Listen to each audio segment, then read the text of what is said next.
नमस्कार, स्वागत है आप सभी का। डीडी न्यूज़ देख रहे हैं आप और सांकेतिक भाषा के इस खास बुलेटिन को लेकर हाजिर हूं मैं कृतिका और मेरे साथ है मेरी सहयोगी बीना, जो खबरों को सांकेतिक भाषा में आप तक पहुंचाएंगी।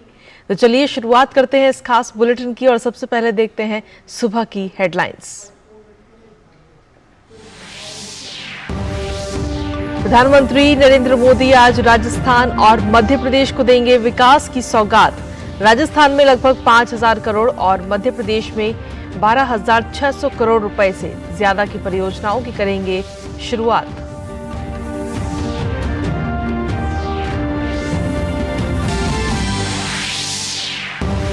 सिक्किम में तीस्ता नदी में अचानक आई बाढ़ से राज्य के कई क्षेत्रों से संपर्क टूटा। सेना के लापता 23 जवानों में एक जवान को बचाया गया, अन्य की तलाश जारी।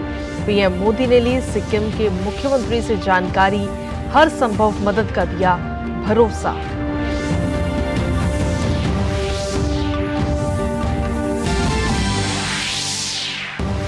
एनआईए की ओर से आज दिल्ली में शुरू होगा 2 दिन का आतंकवाद विरोधी सम्मेलन। गृह मंत्री अमित शाह आज करेंगे उद्घाटन। आतंकवाद के खिलाफ राज्यों के साथ रोड मैप तैयार करने पर होगा फोकस।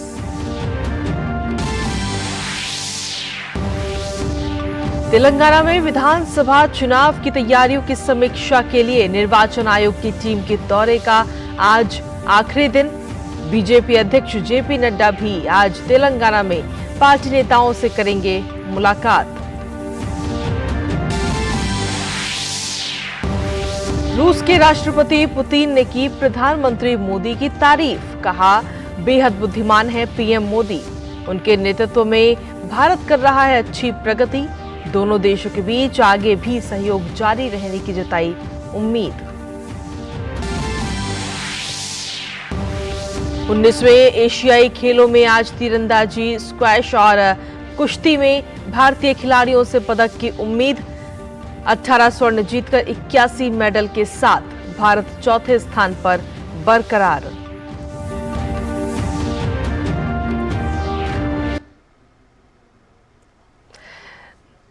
और चलिए हेडलाइंस के बाद अब खबरों में विस्तार से बात करेंगे। आज से भारत की मेजबानी में आईसीसी क्रिकेट वर्ल्ड कप शुरू होने जा रहा है, जहां पहले मैच में अहमदाबाद में गत विजेता इंग्लैंड का सामना पिछली बार के उप विजेता न्यूजीलैंड से होगा। 10 टीमों के बीच 10 शहरों में कुल 48 मुकाबले होंगे। और वहीं आपको बता दें कि प्रधानमंत्री नरेंद्र मोदी आज राजस्थान और मध्य प्रदेश के दौरे पर रहेंगे, जिसमें प्रधानमंत्री राजस्थान में लगभग 5,000 करोड़ रुपए की कई परियोजनाओं का शिलान्यास करेंगे और उन्हें राष्ट्र को समर्पित करेंगे।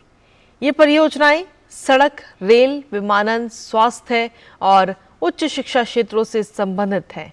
प्रधानमंत्री राजस्थान में स्वास्थ्य ढांचे को मजबूत करने के लिए महत्वपूर्ण परियोजनाओं का भी शिलान्यास आज करेंगे। इन परियोजनाओं के तहत अखिल भारतीय आयुर्विज्ञान संस्थान जोधपुर में 350 बिस्तरों वाला ट्रॉमा सेंटर और क्रिटिकल केयर हॉस्पिटल ब्लॉक और पूरे राजस्थान में प्रधानमंत्री Ayushman Bharat health infrastructure mission के तहत 7 क्रिटिकल केयर ब्लॉक विकसित किए जाएंगे। वहीं प्रधानमंत्री जोधपुर हवाई अड्डे पर अत्याधुनिक नई टर्मिनल बिल्डिंग की आधारशिला भी रखेंगे। इसके साथ ही पीएम आईआईटी जोधपुर परिसर भी राष्ट्र को समर्पित आज करेंगे। प्रधानमंत्री राजस्थान केंद्रीय विश्वविद्यालय में बुनियादी ढांचे के उन्नयन के लिए नवविकसित केंद्रीय उपकरण प्रयोगशाला, स्टाफ क्वार्टर और योग और खेल विज्ञान भवन राष्ट्र को समर्पित करेंगे। इसके अलावा नेशनल हाईवे 125A पर जोधपुर रिंग रोड के कारवाड़ से डांगियावास खंड को 4 लेन बनाने सहित कई सड़क विकास परियोजनाओं की आधारशिला रखेंगे। प्रधानमंत्री राजस्थान में 2 नई ट्रेन सेवाओं को भी आज हरी झंडी दिखाते हुए नजर आएंगे। इसके अलावा प्रधानमंत्री 2 अन्य रेल परियोजनाएं भी राष्ट्र को समर्पित करेंगे। और वहीं जोधपुर के बाद प्रधानमंत्री नरेंद्र मोदी आज जबलपुर का रुख भी करेंगे, जहां पर वो 12,600 करोड़ रुपए से ज्यादा की कई परियोजनाओं का उद्घाटन और शिलान्यास करेंगे। आपको बता दें कि ये तमाम जो परियोजनाएं हैं वो सड़क, रेल, गैस पाइपलाइन, आवास और स्वच्छ पेयजल जैसे क्षेत्रों से संबंधित हैं। प्रधानमंत्री इंदौर में लाइट हाउस प्रोजेक्ट के तहत निर्मित 1000 से ज्यादा घरों का उद्घाटन आज करेंगे। वहीं व्यक्तिगत घरेलू नल कनेक्शन के जरिए सुरक्षित और पर्याप्त पेयजल उपलब्ध कराने के प्रधानमंत्री के दृष्टिकोण के तहत मंडला, जबलपुर और डिंडोरी जिलों में कई जल जीवन मिशन परियोजनाओं की आधारशिला भी रखी जाएगी। वहीं प्रधानमंत्री सिवनी जिले में 100 करोड़ रुपए से ज्यादा की जल जीवन मिशन परियोजना राष्ट्र को आज समर्पित करेंगे। मध्य प्रदेश में सड़क बुनियादी ढांचे में सुधार के लिए 4800 करोड़ रुपए से ज्यादा की कई परियोजनाओं का शिलान्यास कर उन्हें राष्ट्र को समर्पित करेंगे।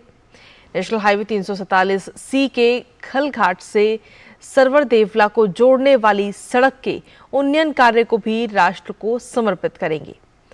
वहीं प्रधानमंत्री 1850 करोड़ रुपए से ज्यादा की रेल परियोजनाएं राष्ट्र को आज समर्पित करेंगे।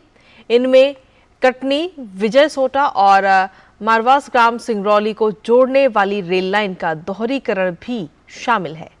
वहीं प्रधानमंत्री विजयपुर औरैया फूलपुर पाइपलाइन परियोजना भी राष्ट्र को समर्पित करेंगे। इसके अलावा वो जबलपुर में करीब 147 करोड़ रुपए की लागत से बने नए बॉटलिंग प्लांट का भी लोकार्पण करेंगे। और चलिए खबरों में आगे बढ़ते हैं। सिक्किम के उत्तर में प्रकृति ने भयंकर कहर बरपाया। उत्तरी सिक्किम में बादल फटने की वजह से तीस्ता नदी में अचानक बाढ़ आ गई। नदी का जलस्तर कुछ ही मिनट में कई फीट ऊपर चला गया। बादल फटने के बाद बाढ़ आने से सेना के 23 जवान भी लापता हो गए। हालांकि उनमें से एक जवान को बचा लिया गया है और उसकी हालत फिलहाल स्थिर है, वो चिकित्सा देखभाल में है। वहीं रक्षा मंत्रालय ने बताया कि फिलहाल सेना के जवानों की तलाश युद्ध स्तर पर जारी है। बताया जा रहा है कि उत्तरी सिक्किम में लोहनक झील के ऊपर अचानक बादल फटने से तीस्ता नदी में बाढ़ आ गई, जिसके बाद एक बांध का पानी छोड़े जाने पर नदी का जलस्तर और बढ़ गया। इसके बाद कई इलाकों में पानी भर गया और कई पुल और सड़कें भी बह गईं। इसी बीच प्रधानमंत्री नरेंद्र मोदी ने सिक्किम के मुख्यमंत्री प्रेम सिंह तमांग से बातचीत कर हालातों के बारे में उनसे जानकारी ली। पीएम मोदी ने एक्स पर पोस्ट कर बताया कि सिक्किम के मुख्यमंत्री प्रेम सिंह तमांग से बात की और राज्य के कुछ हिस्सों में दुर्भाग्यपूर्ण प्राकृतिक आपदा के मद्देनजर स्थिति की जानकारी ली। उन्होंने कहा कि सिक्किम में किसी भी चुनौती से निपटने में हर संभव सहयोग का आश्वासन दिया गया है। साथ ही उन्होंने प्रभावित लोगों की सुरक्षा और कल्याण के लिए प्रार्थना की। वहीं मुख्यमंत्री ने प्रभावित इलाकों का दौरा किया और राहत एवं बचाव कार्यों की समीक्षा की। वहीं कैबिनेट सचिव राजीव गौबा ने भी सिक्किम के ताजा हालात की जानकारी ली और अपनी अध्यक्षता में राष्ट्रीय संकट प्रबंधन समिति ने बैठक कर स्थिति की समीक्षा की। इस बैठक में केंद्रीय गृह सचिव, सिक्किम के मुख्य सचिव समेत विभिन्न मंत्रालयों के सचिव और वरिष्ठ अधिकारी मौजूद रहे। सिक्किम के मुख्य सचिव ने राहत और बचाव उपायों पर राज्य सरकार के प्रयासों की जानकारी दी। वहीं गृह सचिव ने बताया कि केंद्र सरकार की स्थिति पर पूरी तरह से नजर बनाए हुए है। वहीं गृह मंत्रालय के दोनों नियंत्रण कक्ष स्थिति पर नजर रख रहे हैं और राज्य को हर संभव मदद दी जा रही है। एनडीआरएफ ने प्रदेश में पहले ही 3 टीमें तैनात कर दी हैं और अतिरिक्त टीमें गुवाहाटी और पटना में तैयार हैं। इसके अलावा राहत और बचाव प्रयासों में राज्य की सहायता के लिए सेना और वायुसेना की पर्याप्त संख्या में टीमें तैनात की जा रही हैं। इसके अलावा केंद्रीय एजेंसियों और सिक्किम सरकार के राहत और बचाव उपायों की समीक्षा करते हुए कैबिनेट सचिव राजीव गौबा ने इस बात पर भी जोर दिया कि चुंगथांग बांध की सुरंग में फंसे लोगों और पर्यटकों को निकालने का काम प्राथमिकता के आधार पर किया जाए। उन्होंने साथ ही ये भी कहा कि एनडीआरएफ की अतिरिक्त टीमों को तैनात किया जाना चाहिए और सड़क, दूरसंचार और बिजली की कनेक्टिविटी को कम से कम समय में बहाल किया जाना चाहिए। कैबिनेट सचिव ने सिक्किम सरकार को आश्वासन दिया है कि सभी केंद्रीय एजेंसियां सहायता के लिए तैयार रहें और उपलब्ध रहेंगी।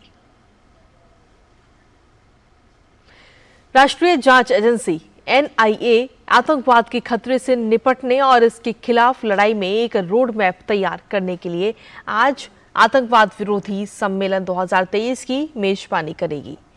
केंद्रीय गृह मंत्री अमित शाह मुख्य अतिथि के रूप में कार्यक्रम में शामिल होंगे। वहीं नई दिल्ली में हो रहे इस कार्यक्रम में NIA अधिकारियों के अलावा देश भर के राज्य पुलिस बलों के आतंकवाद रोधी दस्ते और विभिन्न बलों के साथ साथ आतंकवाद रोधी परियोजनाओं में लगी गृह मंत्रालय के तहत अन्य विभागों के अन्य संबंधित अधिकारी भी हिस्सा लेंगे। इस सम्मेलन में आतंकवाद विरोधी मुद्दों पर चर्चा की जाएगी, जिसमें वित्त पोषण से लेकर अंतर्राज्यीय और साथ ही खालिस्तानी संस्थाओं जैसे प्रतिबंधित आतंकी संगठनों के साथ गैंगस्टरों के विदेशी संबंध भी शामिल हैं, जिसमें पुलिस अधीक्षक से लेकर महानिदेशक तक विभिन्न रैंक के अधिकारी भाग लेंगे।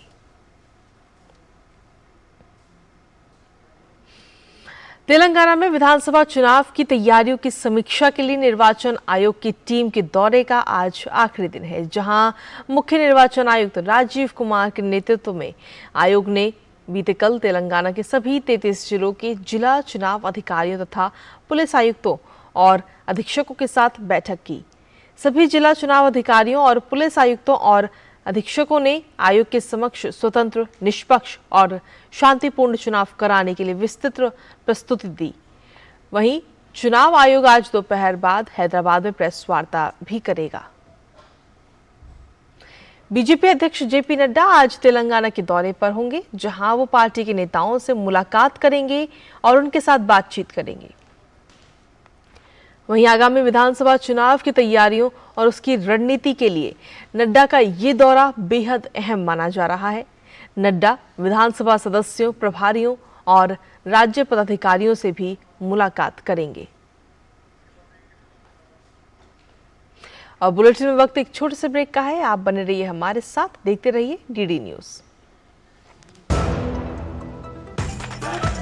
मैं क्या जी, सब जानते हैं, जहां दिखे मारियो, अपना समझ के खा लियो। होंगे बच्चे स्वस्थ, भले फूलेगा बचपन, इन्हें पिलाओ मुगली घुट्टी 555। अर्जुन, एग्जाम्स में you made us really proud. अब आगे क्या सोचा है? पापा, मैंने IIT जाना है और इंजीनियर बनना है। Think IIT, think विद्या मंदिर। शेयर मार्केट में इन्वेस्ट करें, गारंटीड रिटर्न से लाखों कमाएं। ये लिमिटेड ऑफर सिर्फ आपके लिए। नागिन की आंख में कैमरा फिट होता है। तुम भी क्या बकवास पे यकीन करती हो? आप भी तो वही कर रहे हो पापा। शेयर मार्केट में कोई गारंटीड रिटर्न्स का वादा नहीं कर सकता। ऐसा कोई मैसेज, मेल या ऐड दिखे तो समझिए गलत है। ऐसे स्कीम निवेशक के साथ धोखा है और कानूनन अपराध भी। कितनी बार तो समझाया आपको। समझकर इन्वेस्ट कर। और ब्रेक के बाद एक बार फिर से स्वागत है आप सभी का। खबरों में वापस रुक करते हैं। रूसी राष्ट्रपति व्लादिमीर पुतिन ने एक बार फिर प्रधानमंत्री नरेंद्र मोदी की जमकर तारीफ की है। एक कार्यक्रम के दौरान उन्होंने कहा कि प्रधानमंत्री नरेंद्र मोदी के साथ हमारे बहुत अच्छे राजनीतिक संबंध हैं और वो बहुत ही बुद्धिमान व्यक्ति हैं। उन्होंने साथ ही कहा कि PM मोदी के नेतृत्व में भारत अच्छी प्रगति कर रहा है। पुतिन ने वित्तीय सुरक्षा और साइबर अपराध के खिलाफ लड़ाई के क्षेत्र में भी रूस और भारत के बीच आगे सहयोग की उम्मीद जताई है। और खबरों का सिलसिला लगातार जारी है, लेकिन फिलहाल सांकेतिक भाषा के इस खास बुलेटिन में मुझे, मेरी सहयोगी बीना और हमारी पूरी टीम को दीजिए इजाजत। नमस्कार।